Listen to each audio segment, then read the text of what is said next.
Let's take that conversation forward. Ajay Joshi and Vishal Thakkar, they both join us. Let's understand first from Ajay that has the cycle really turned for chemicals? Ajay, has the cycle turned for chemicals per se, or this entire dumping from China will continue to drag it down? If yes, where it has improved or where it has not improved? Okay. No, actually, the cycle has not changed. The dumping will continue from China till Q2 also. Towards Q3 end, we will see some improvement because China dumping will face the growing demand from the Latin American and Southeast Asian market. So then Indian companies could have a chance to compete with Chinese companies. But at least for Q2 and Q3, the situation will be very similar to Q1. Most hit would be taken by agrochemical and commodity chemical companies, but companies involved in contract manufacturing and specialty chemicals, which have diversified exports as well as diversified end segment sales outlets, not only depending on one segment like pharma or agro, but multiple end industries like paint, coating, auto, etc. Those companies will be able to sail through by Q3, but otherwise Q2 and Q3 will remain same for all other companies like Q1. What will change, let's say now till year end, Ajay, that you feel that things will start improving? Because if at all China actually is consuming less, if at all the global demand is not going to change in a meaningful manner, what will change between now and December that the downturn will become an upturn? Okay.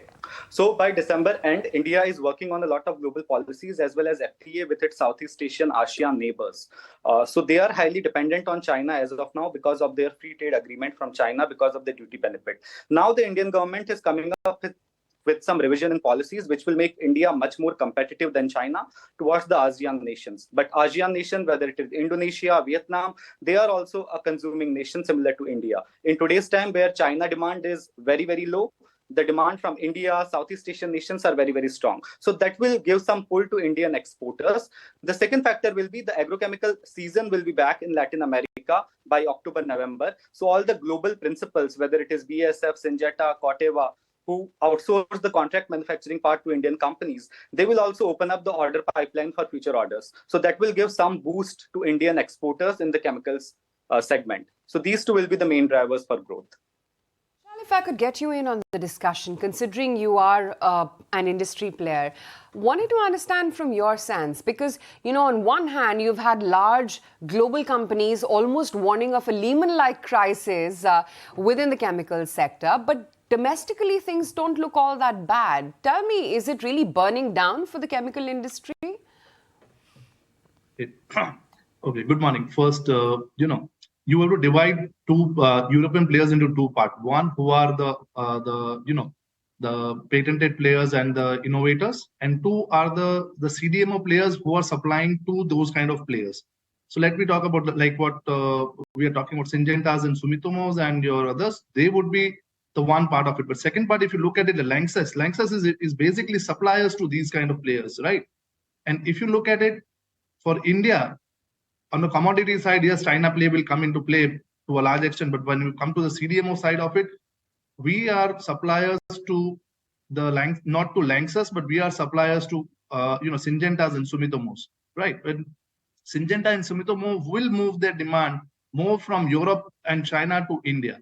So if you really look at it from that perspective, Lanxess making that statement makes a lot of sense to us. But from an Indian player point of view, net, if you see, let's say Syngenta is dropping their volume by 10 percentage point, the large impact will go to Europe and to China and less to India. And hence we feel that India will remain robust, especially on the spec chem side and especially on the CDMO side who have long-term contracts. I think there we would be able to see a very, very, very, very stable demand. Yes, it may be pushed by a couple of quarters as that may be the case, but from a YOY perspective or a going forward perspective, I think we should be good. That's my view here. How will you apply that to your portfolio category? What you've shared with us is big picture. Walk us through individual categories where you think for Anupam Rasayan things will look up. So for Anupam Rasayan, see, we are largely agro and into life sciences mainly. And if you look at it there and personal care, there, right, there what we are seeing is that the demand, because we are I tend to tell again and again that we have a long-term contracts and our demand is typically underrated. And typically that is underwritten by people like Syngentas and Sumitomos and Bayers of the world. Now, yes, within the year, you may have a shifting of the demand from quarter one, quarter two to quarter three, quarter four.